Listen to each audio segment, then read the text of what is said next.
Hello! Welcome to my YouTube channel. My name po is Sharon. Sa mga nanonood na po sa aking channel, maraming salamat po sa mga bagong dating or nagagawi sa aking channel dahil meron silang mga questions, gusto nilang marinig, yung sagot.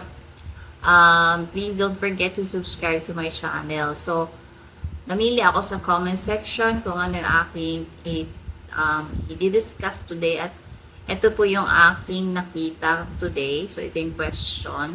Ang sabi niya is 4 months na yung baby niya at hindi pa siya nire-regla. Pero, nagpipills na siya. So, hindi po kaya siya mabubuntis. Depende po diyan. Pwede po sila pa rin mabuntis kung, di ba, sexually active ka na.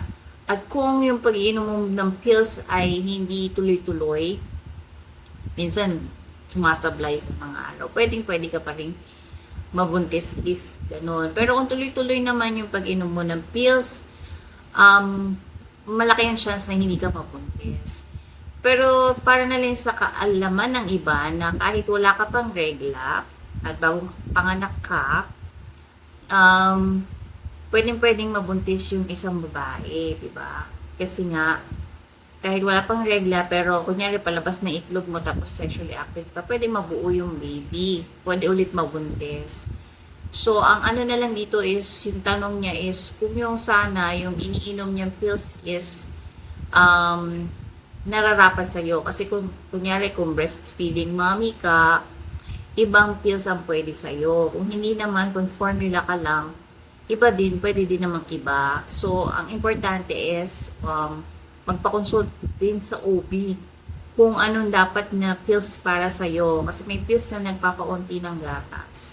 So, ayaw mo naman yun, di ba? Mauubos yung gatas or titigil yung gatas mo. Kawawa naman yung baby mo.